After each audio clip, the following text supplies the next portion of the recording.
Hi everyone! Today we are exploring the stories that shape us, and we have an incredible guest, Dr. Galina Bershteyn. She is a holistic veterinarian with 24 years of experience, certified in acupuncture and food therapy. Based in Costa Rica, she's transforming veterinary care, supporting wildlife, and hosting wellness retreats.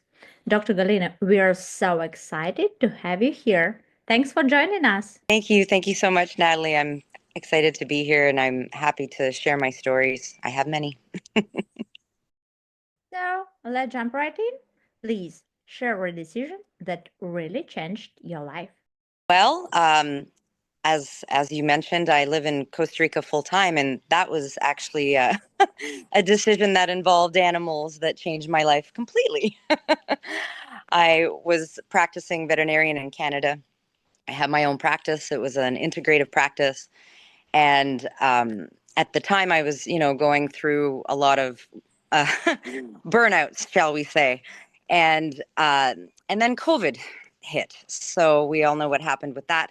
So I had to make a big life decision as to whether I was going to be continuing in Canada or taking the leap to Costa Rica, what looked like the worst time, in the world to do something like this.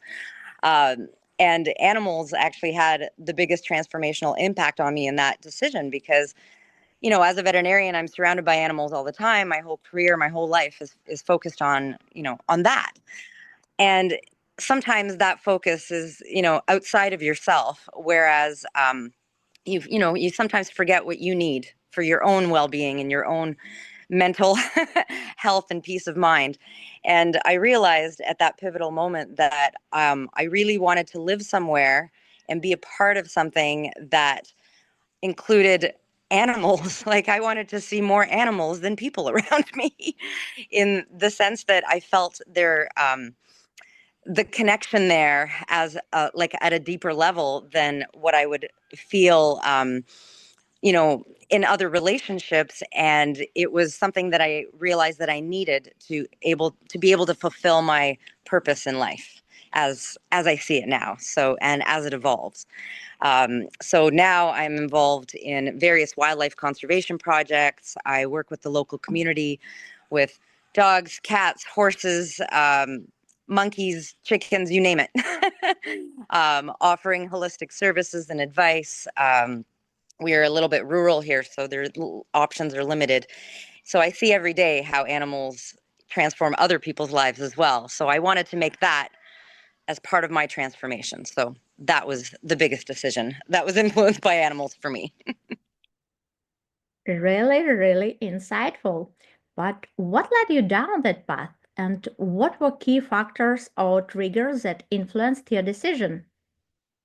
Yes, I wanted to have a simpler life.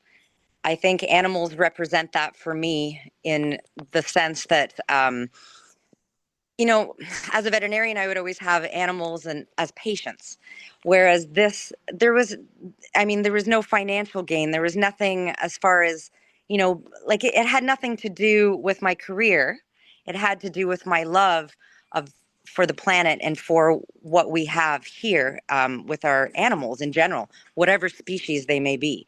So I think that was a realization that I had at the time, that even though I had dedicated my life to animals, had I really dedicated my life to animals, or was it something that was just like it was more of a career goal and more wrapped up in my identity?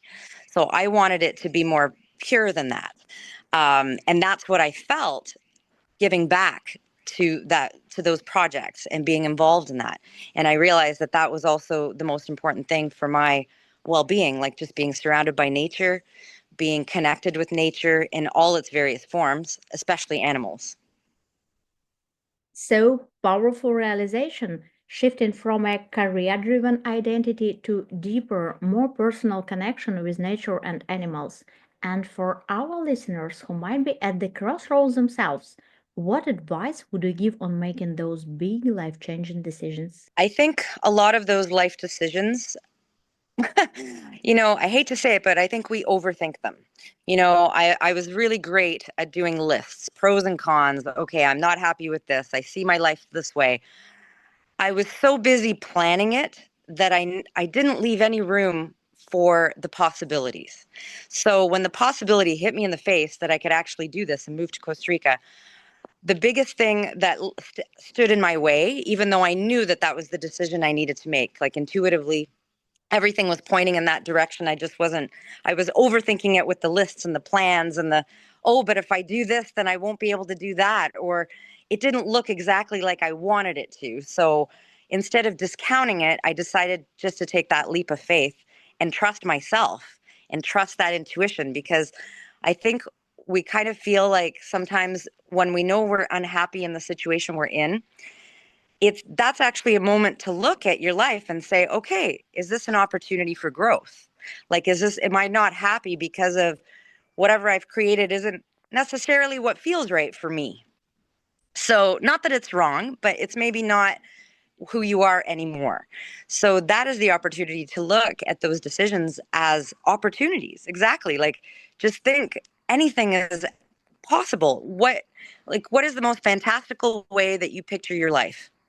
And it is possible. It's just one little step at a time. So the first and the hardest one is the first step, and that's that leap.